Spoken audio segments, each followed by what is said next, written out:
All right, there we are recording. So let me jump over here to share the screen and then open up some slides. There we go.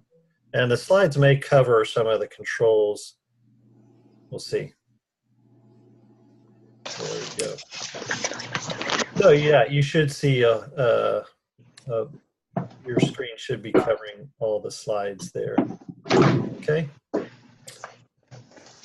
Very good. All right. So again, welcome to all of you who are here on this little webinar about LST fundraising. And this is obviously a very important topic, probably important to you because you're sort of feeling it. You're feeling the burn a little bit because it's right in front of you.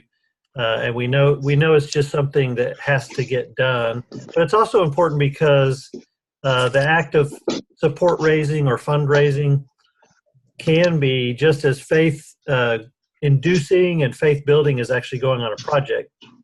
And actually, many LST workers look back to their fundraising experience as one of the best parts of their experience because they really saw God at work in that whole process. So we'll probably say this several times, but fundraising doesn't have to be just something that we do in order to get to the real work. It can be very much part of the real work and experience that we've signed up for. So the two things that Melvina and I will talk about tonight, the two big buckets that we'll pull from, are some fundraising principles.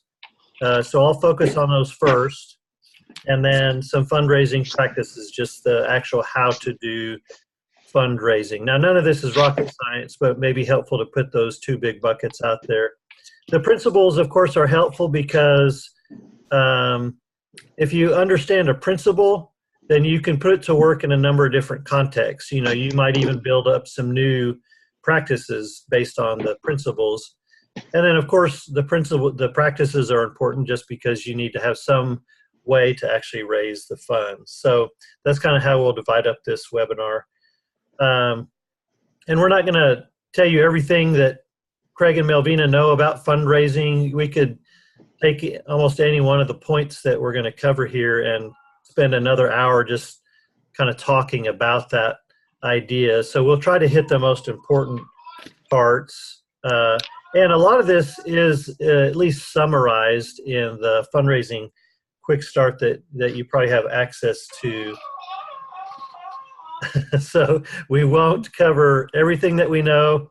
And also, like I said, this won't necessarily be a coaching session to cover every part of your particular situation or answer every single question that you may have, so we can follow up on that later if we need to, okay?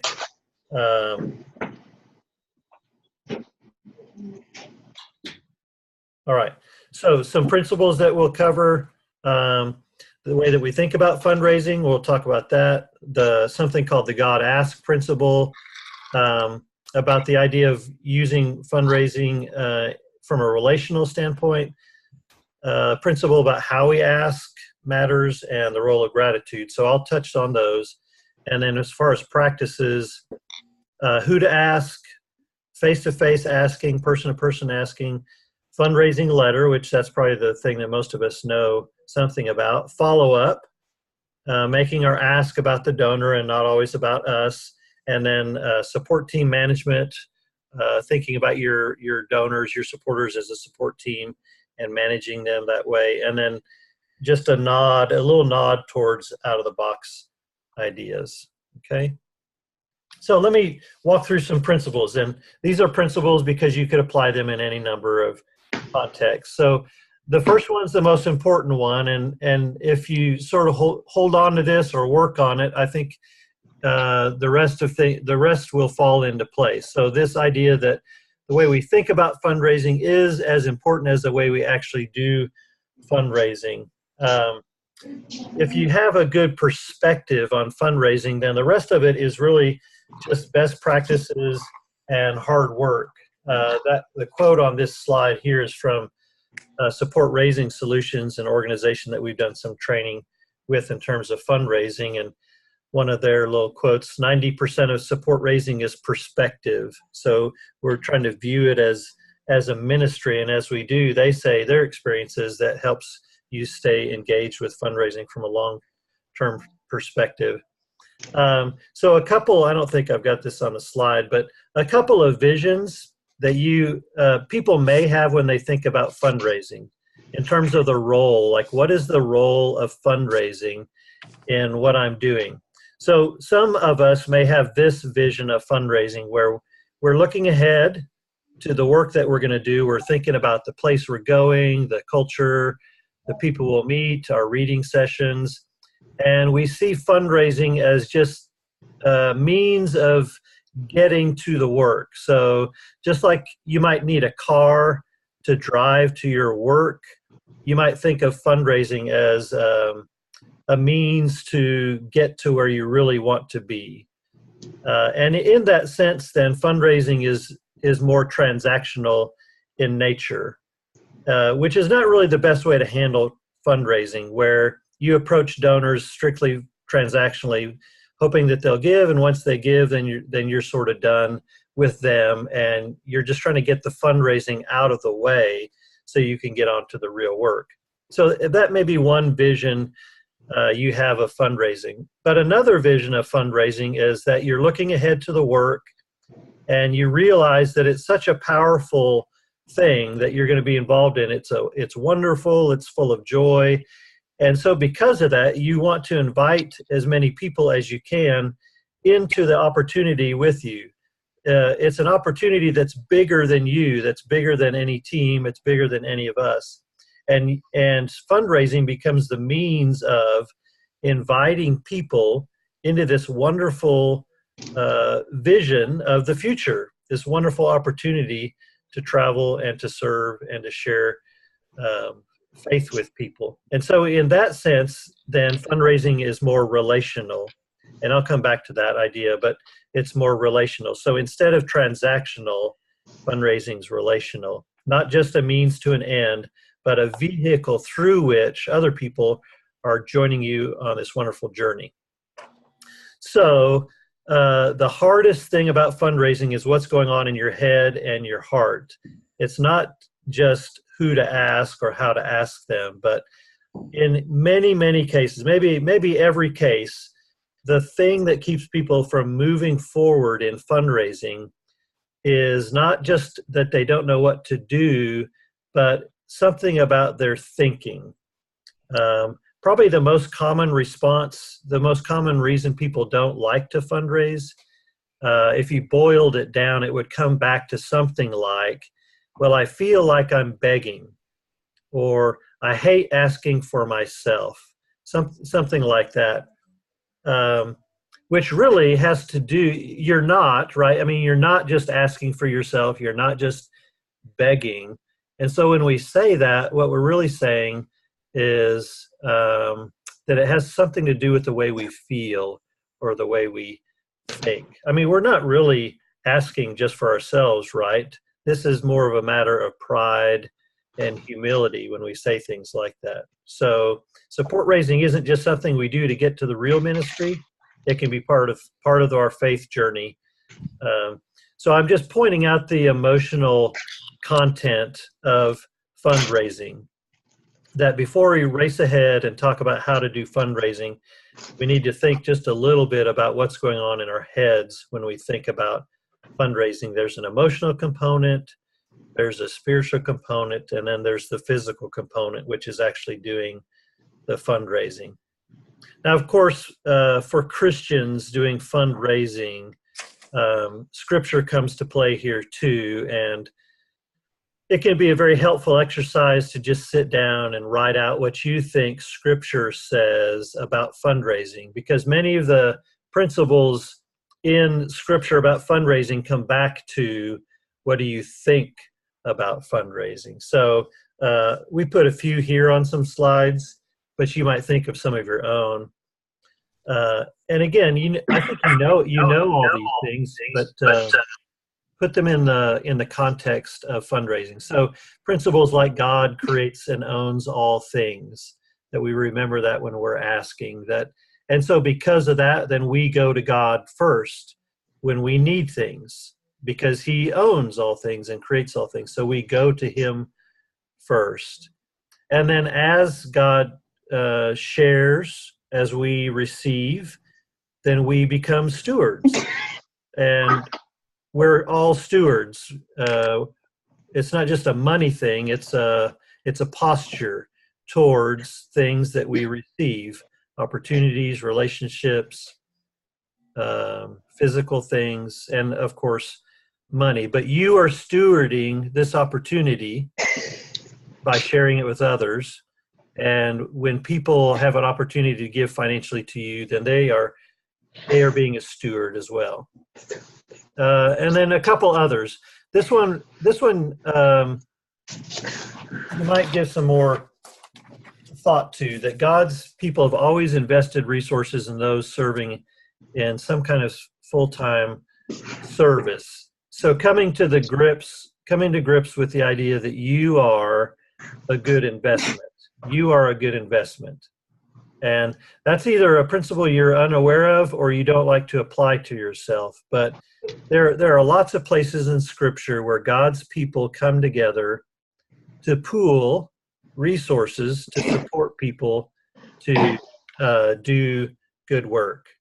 So that may be something you want to spend some time thinking about too. Okay.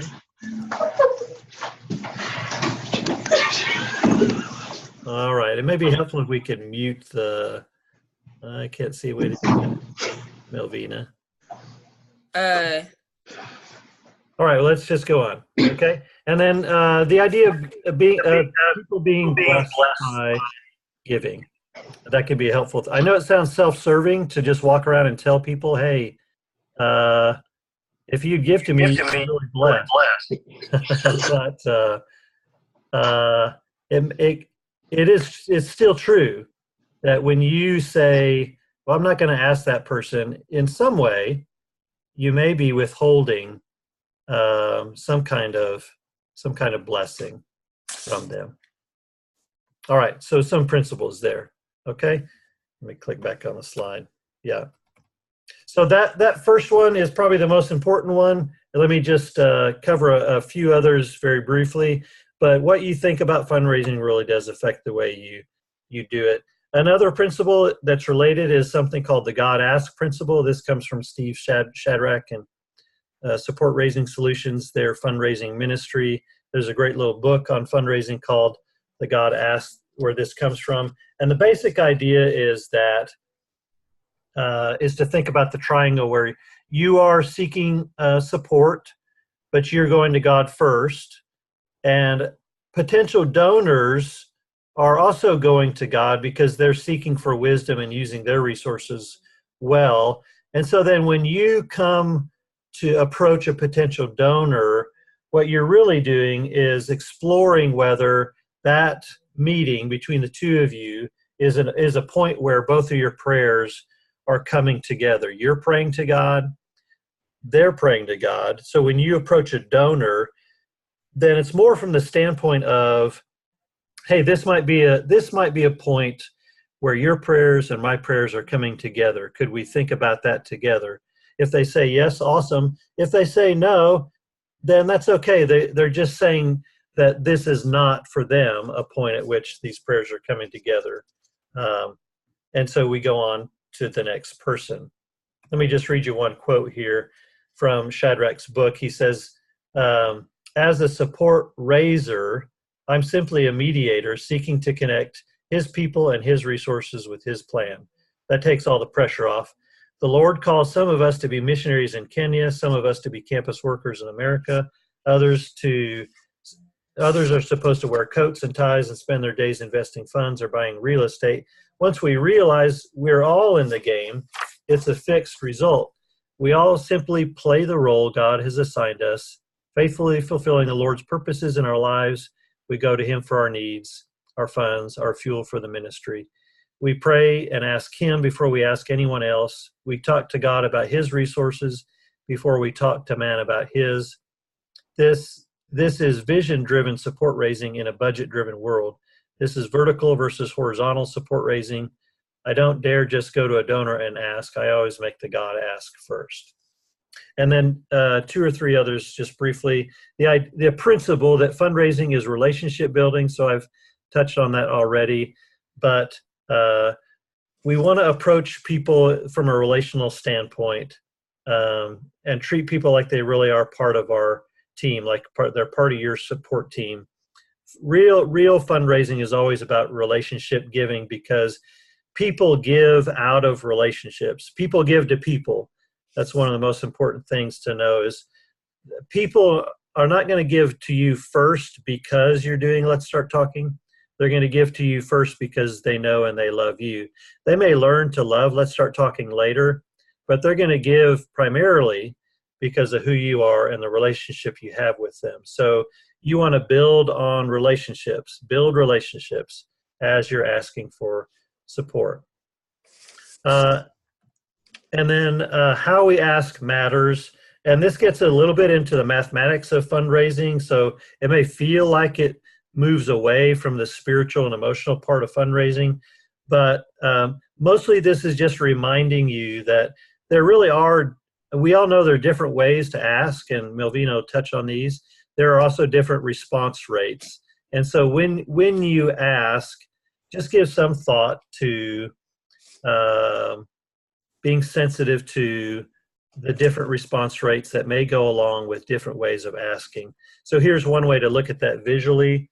The green line might represent fundraising, your fundraising strategy. So on one side over here, you've got a spectrum of how many people you could reach with a given fundraising strategy.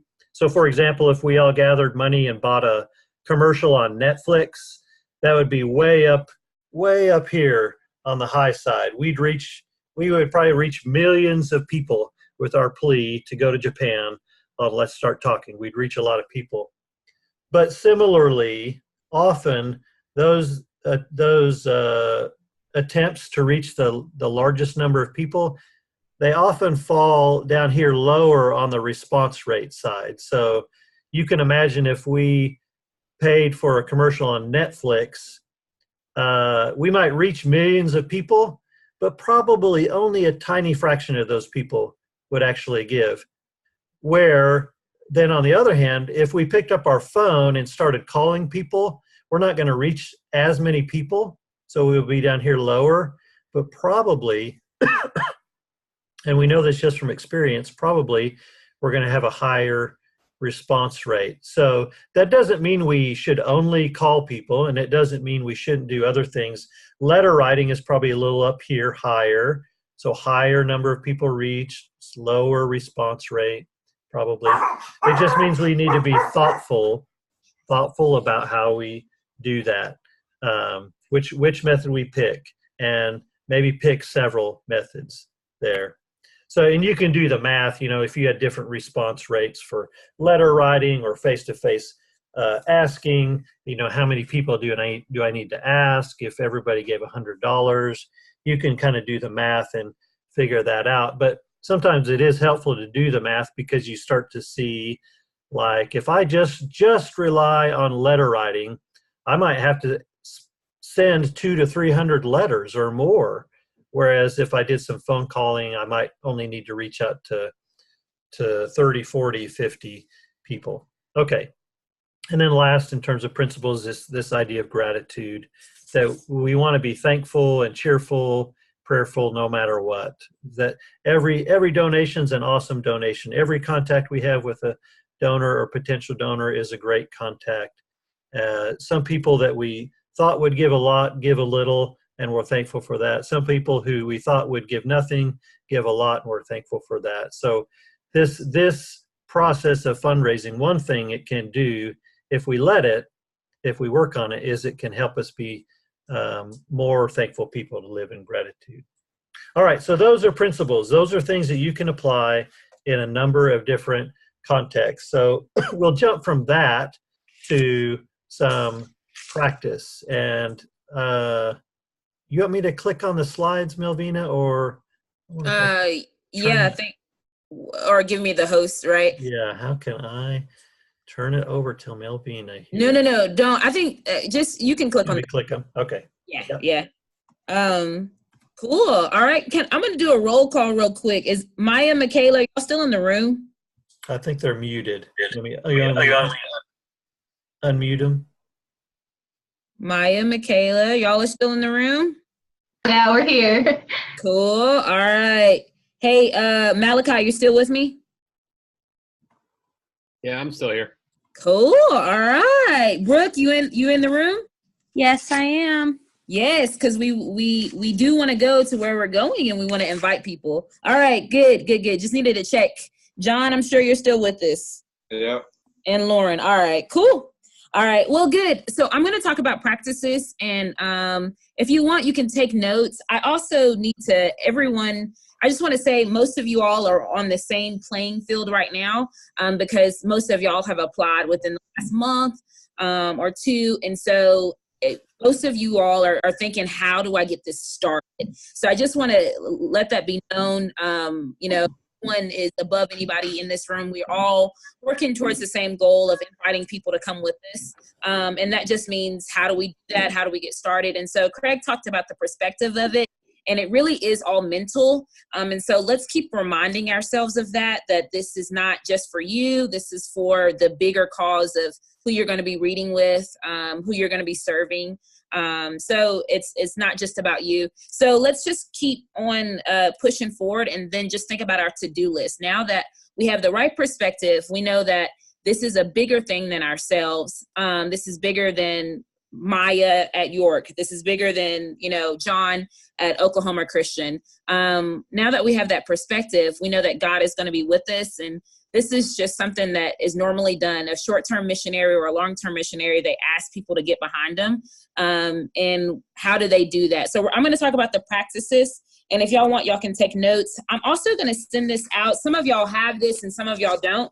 It's called the Quick Start Guide to Fundraising. So now that y'all have applied, we're going to get this to you. And then a lot of you have your websites by now, but we're still going to give you your websites if you don't have it. So let's just talk about the to-do list or the practices to implement. So first, we're thinking, who do we invite? Now that we have the right perspective, this is not about me. I want to invite everyone. And so let's think about everyone that you know. And so some of y'all are really connected. Your parents maybe are connected in the church. They might be elders, deacons, things like that. Some of you aren't. And I come from that background of thinking my parents don't know everyone, and that's okay. We start asking everyone that we do know. So the answer is, who do I ask? You ask everyone. And by doing that, that means that you can't prejudge, right? So there's people that you might think, they're too poor, I can't reach out to them, or they're helping my teammate, I can't reach out to them. And I'm just going to share like a story here, a personal story. I did that one time where I prejudged a woman at my church. She wasn't a family member, but she did go to my church. And I prejudged her and said, I'm not going to ask her. I remember actually thinking that because she was supporting my teammate.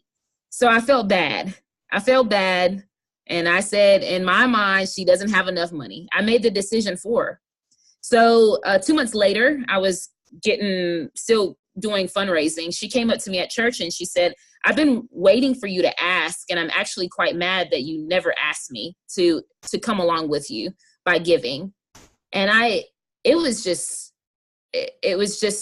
very striking. I'm just like, oh, I'm sorry. And she felt offended that I said no for her. So who to ask? You ask everyone. Don't prejudge. So by doing that, sometimes it's very helpful to just get out a list and do some name storming. And you can do that several ways by using your church directory. Some people use their Facebook group link or their Facebook friend list, on Facebook. Yeah, you can do it several ways of thinking, who do you know? But it's good to list at least 50 people. I suggest 50 people. It depends on what type of fundraising you're going to do. If you're layering your fundraising, like Craig was saying, doing phone calls and face-to-face and letters, you can, I would say 50 is a good number. And if you need to do more than that, then you can do another round of 50. But starting with 50 people is a good idea. And then you also want to be careful about just listing churches. Okay, so some of you all go to, several churches in your hometown or even maybe at your university. And so to just list churches on your list would be quite dangerous. We have found that it's very rare for an LST worker to raise their funds primarily from just churches. So you're sending a letter to such and such Church of Christ or such and such community church. To do that and just do that and focus on churches, it's very rare for primarily all your funds to come from churches. So it would be great to have a mixture. I would say definitely more individuals than churches. Sometimes churches, I know personally, take a long time to make decisions about, what's in the budget. But when you're reaching out to individuals, you're inviting them. And that is a personal ask. And so the response rate will be faster for you. So think about individuals more so than churches. If you get stuck, just think about categories such as relatives, family, friends, friends from college, friends from your hometown, some that you grew up with. So there's different types of groups. You have your family, you have your friends, you have your friends of the family, you have your Facebook group. There's different roles and you can jump all throughout that to form your list of 50. So yeah, just think about that. Different categories. Oh, this slide says shoot for 100, but like I said, it depends on like the fundraising approach you're going to choose. So next, let's think about when you get your list going. You are going to tackle one of our ways, one of our layers which is face-to-face asking. And I just want to give this statistic. And the reason why we touch on this first is because statistically, face-to-face asking, when you ask someone and invite them on your team, invite them to help you, 75% of the time, they're going to give. 75% of the time, when you ask somebody face-to-face, they are going to give to you, okay? And so why is that? It's more personal.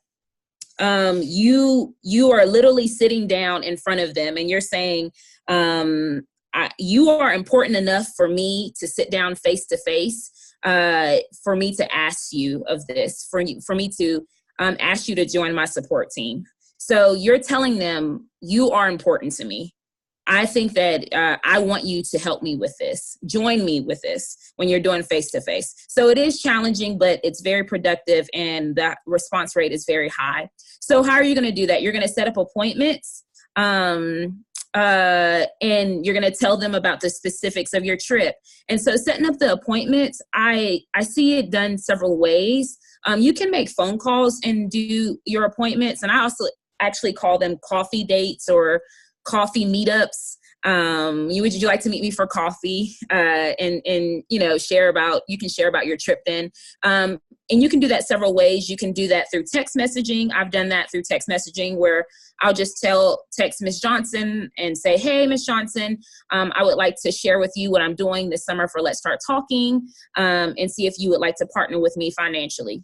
Or you can do that over the phone. And either way, you are inviting them for a time, in the next few weeks. And you're saying, I would like to meet with you over coffee and share with you what I'm doing, and see if you would like to partner with me this summer and for my mission trip. So there's different ways to set up those appointments. I find that text messaging works, and then also phone calls. And then if you see them at church or something, you can set up that appointment then and just say after church, you meet them and say, hey, next Sunday, would you like to go with me, have coffee with me? And I can share with you what I'm doing this summer. You're just inviting them out for coffee. So different ways to do that. And if you can't if you can't set up a face-to-face, it's okay to do FaceTime. That's, media has now opened up where we can meet with somebody over the internet or a Skype or a Facebook Messenger video. All those are possible too.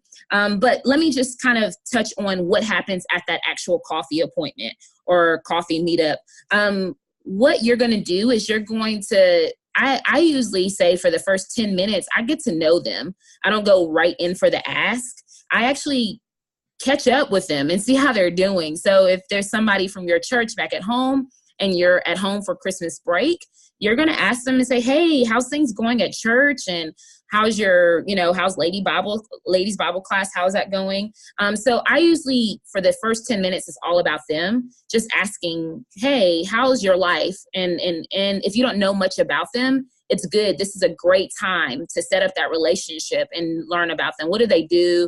Have they been outside the country before? Or where would they want to go if they could go somewhere? So for that first 10, 15 minutes, I usually just take time to learn about who they are. And then after 10 minutes of that, I'll usually ask them and say, hey, is it okay for me to share with you about what I'm doing with Let's Start Talking this summer and going to Japan? And they're usually very open to that. And so you just share with them, share how you know about Let's Start Talking. You can share why you want to go to Japan. You can, share, why does this interest you, or why does this type of mission work interest you? And so there's just being yourself, letting them know that you are passionate about missions. You are passionate about serving at that particular place. And why are you excited? And why are you excited to serve this summer? So it's all about just being you, being sincere. And then you do ask. So there is a point where you kind of tell who you are and why you're going, and then you actually ask. And so there's different phrases for this. But for instance, and you can write this down, it says, my commitment in doing Let's Start Talking is to raise $3,900. So you tell them how much you need. And I'm wondering if you can join my support team by making a donation of, and I usually give them two choices. So I'll say $50 or $100. So I'm asking you to join my support team by making a donation of $50 to $100, or you can say 40 to 60 if you feel like 50 to 100 is too much. But the most important thing is you do give them something to grab. And I give them options. And when it comes to 50 or 100, I just want to speak on that 100 number. Our average donation at Let's Start Talking is $100. So if you're thinking 100, that's crazy, that's impossible, no one's going to give. No, that is our average donation. So give them two options and let them decide from there what they want to do. Moving on,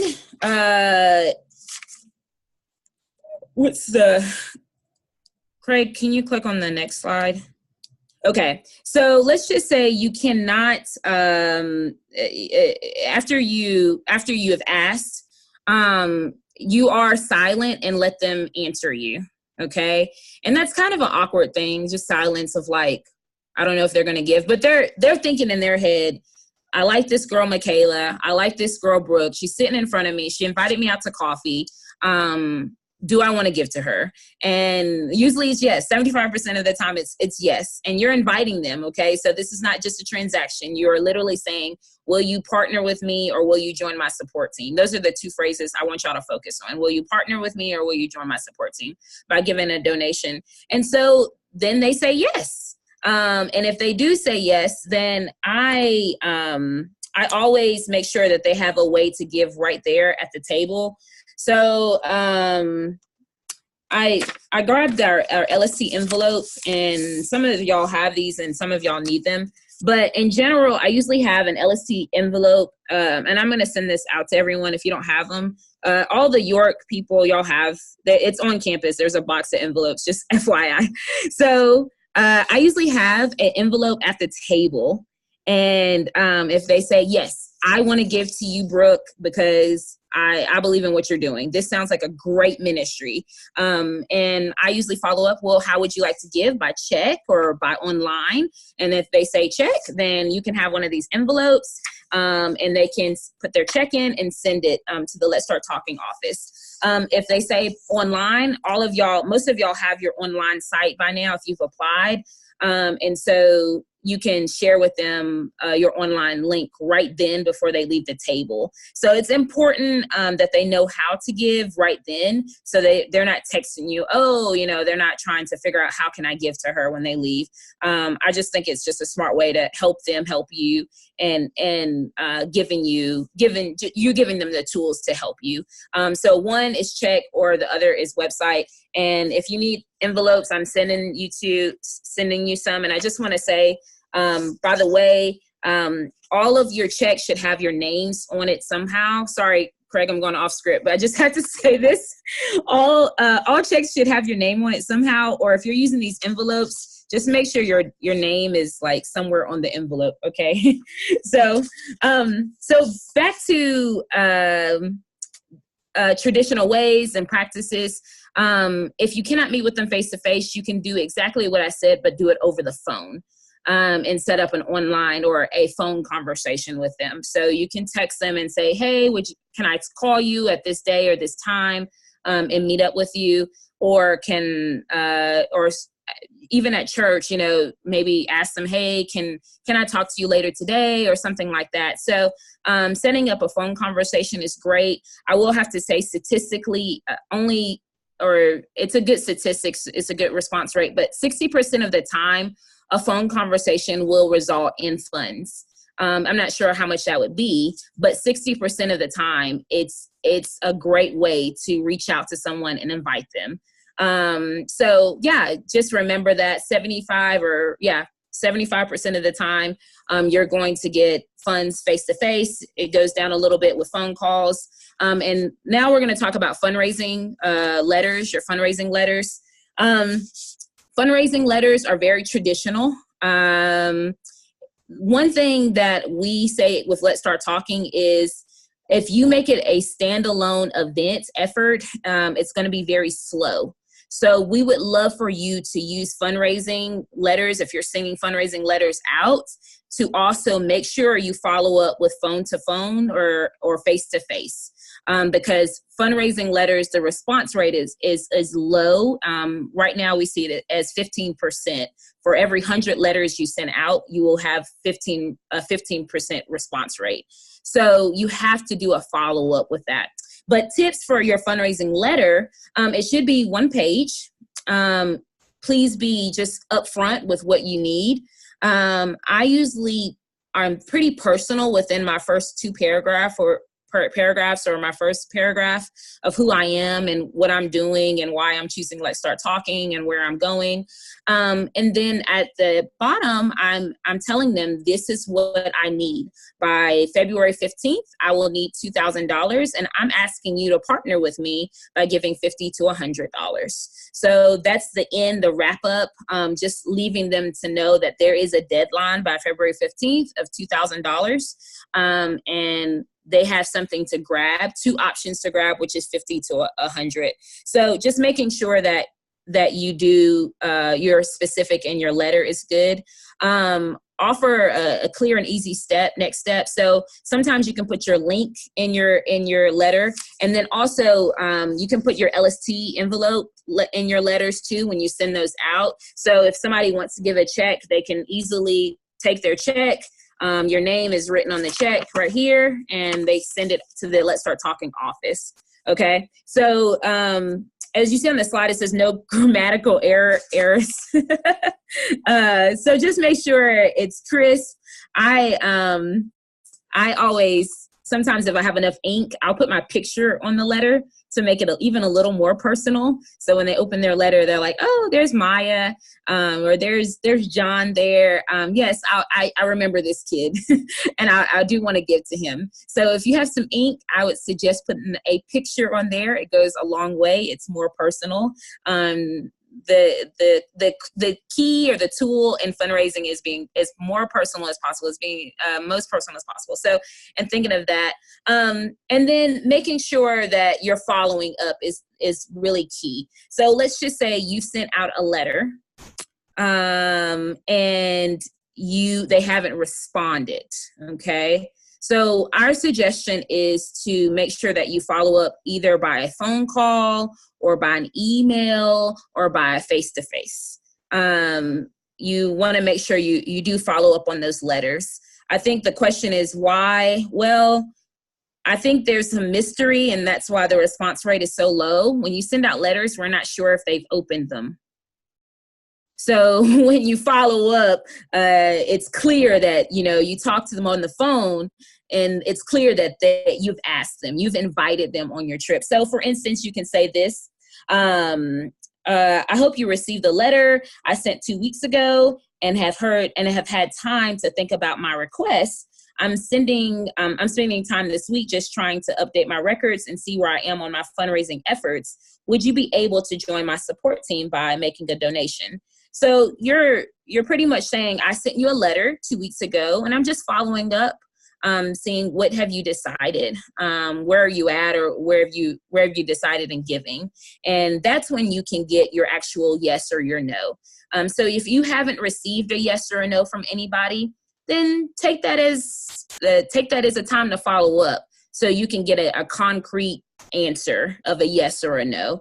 That's really important. I think sometimes we just give up on people. They didn't call us back, or they didn't send in a check, or they didn't respond to your letter. It just probably means they need to be asked again in a more personal way. And so don't give up on that. Just take time to reach out and talk to them in a more personal way by a phone call, or at least an email, or a face-to-face. It's definitely a critical part of your fundraising, just following up. Thinking about your support team, I just want to take just a second. Making this personal and making it about your donor is really the important tool in fundraising. And so, like I said, in your coffee appointments, that's why I say take at least 10 to 15 minutes to talk about them. Ask about who they are. This applies to every single aspect of your fundraising. And so when you're letting them know that they are actually a part of your team and it's not just a transaction, they feel a part of your team. And it's just the way that you go about inviting them on your team. And so using the word partner or using the word join my support team, those are good phrases to use, because we actually want them to feel that they are. Without you going or without them giving, there's no way y'all can get to Japan or Belgium or the different places y'all are going. And so let's just make sure that we're asking the right ways, and we're following up, and just making sure that we're saying thank you at the end when they do give. It's important that we touch on all those things as receiving funds and being on the missionary end. It's important that we touch on all those things. Thinking about just your management on site, and then even after you get back, when you do depart, it's good that you follow up with all your people, and thinking about telling them, hey, I'm leaving this date. Will you continue to pray for me? I'm so excited that you gave. You're partnering with me. You are on my team. And even during your time on site, it's really good if you send them some emails with some pictures, or at least have a team blog where they can follow, and they make sure that they have access to that blog.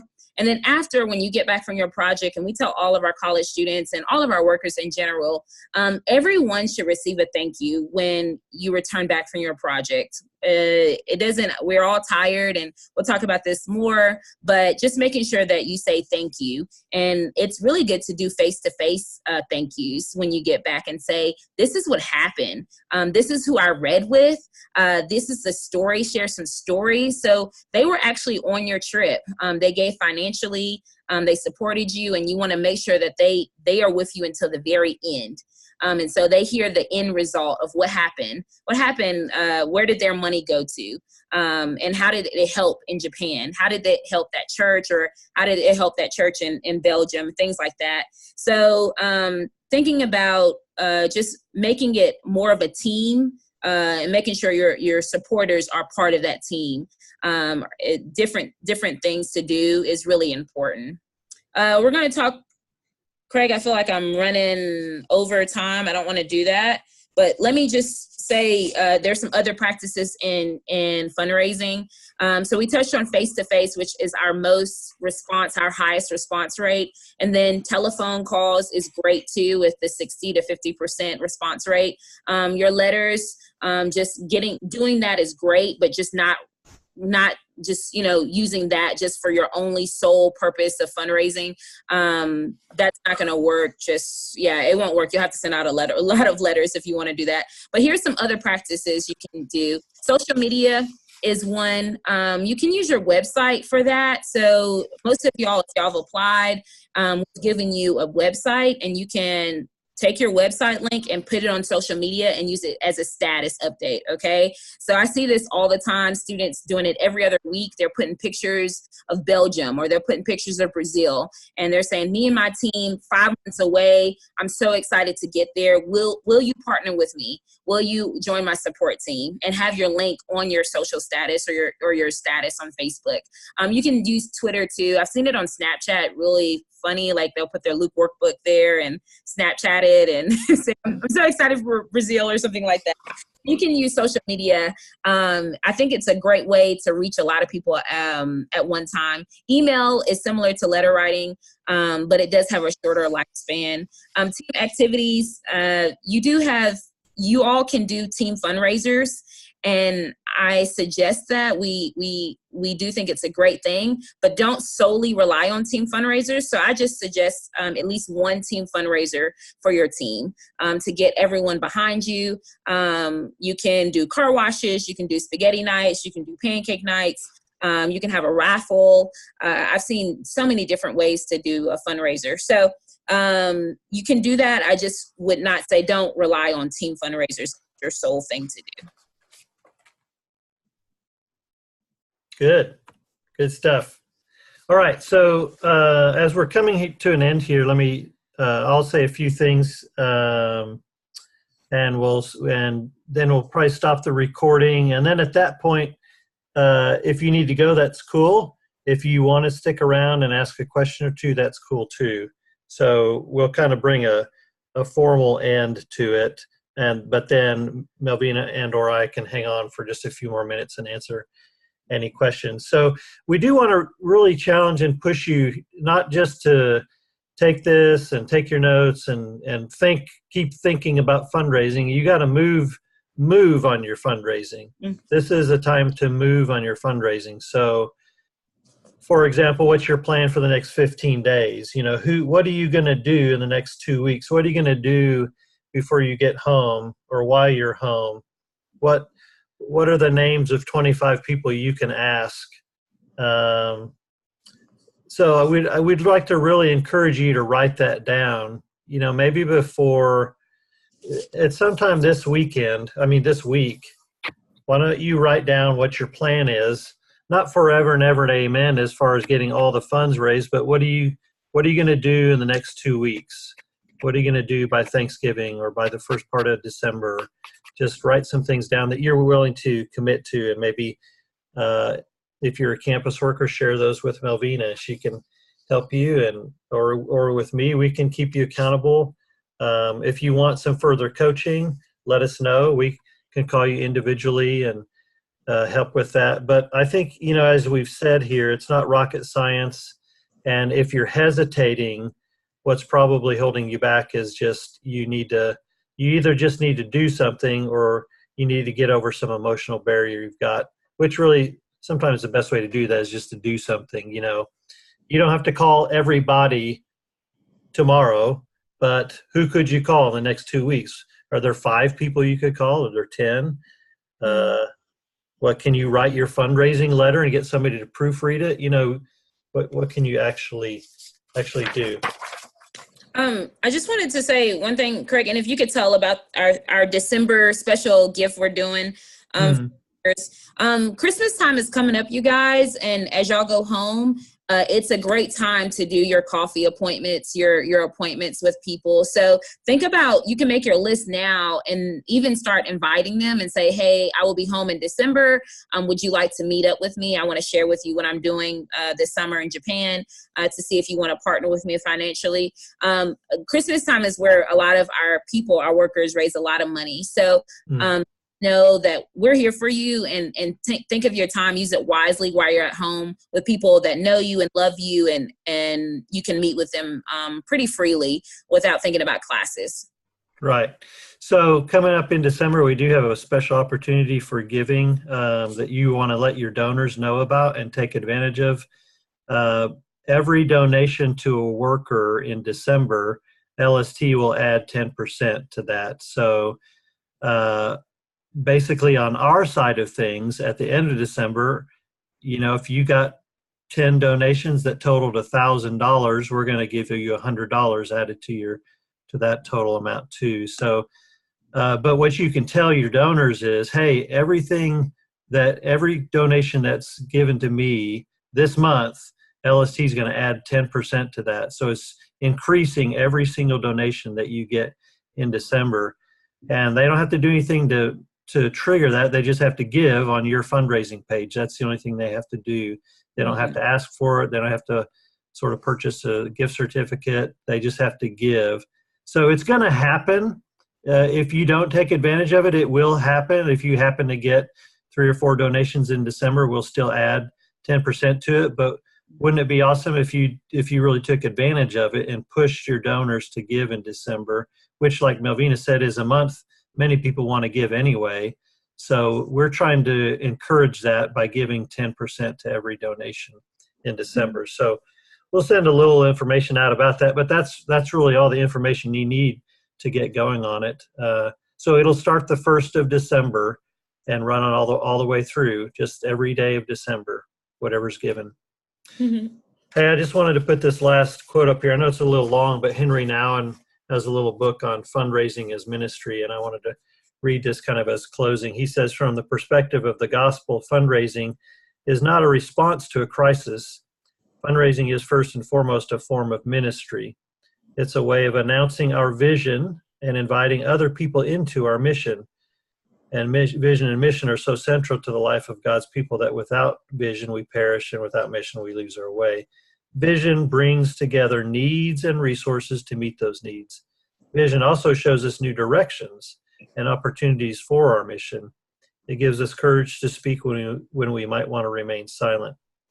Fundraising is proclaiming what we believe in such a way that we offer other people an opportunity to participate with us in our vision and mission. Fundraising is precisely the opposite of begging. When we seek to raise funds, we are not saying, please, could you help us out because lately it's been hard. Rather, we're declaring, we have a vision that is amazing and exciting. We're inviting you to invest yourself through the resources God has given you, energy, prayers, money, in this work to which God has called us. Our invitation is clear and confident because we trust that our vision and mission are like trees planted by streams of water, which yield their fruit in its season and their leaves do not wither. Now, we believe in you guys, and we're with you every step of the way. You believe in what you're doing.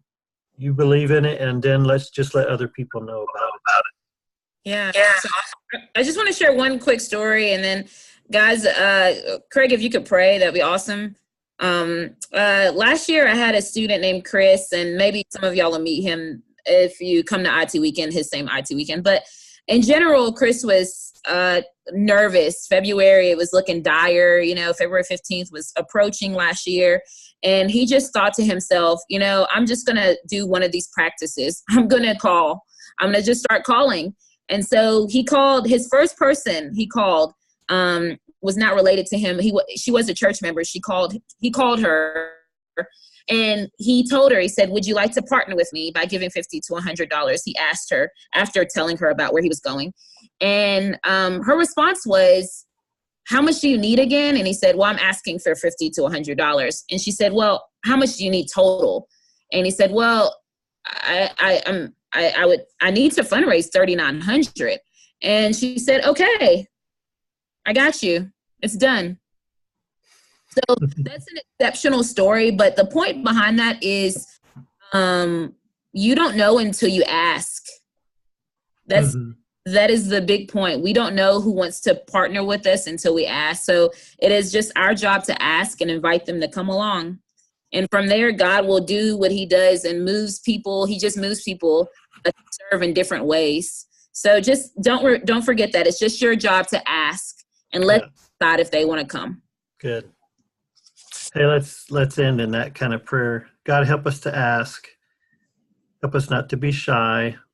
Help us to be confident in not just asking for ourselves, but giving people opportunity to participate in life-changing work. Help us to ask. Help us to trust you. We know that probably along the way you'll stretch our faith so that we'll learn to trust you more. So help us to ask and help us to trust and help us to be thankful in all things. We pray in Jesus' name. Amen. All right. Hey, I'll stop let me stop sharing here and stop the recording. Craig, here. sure.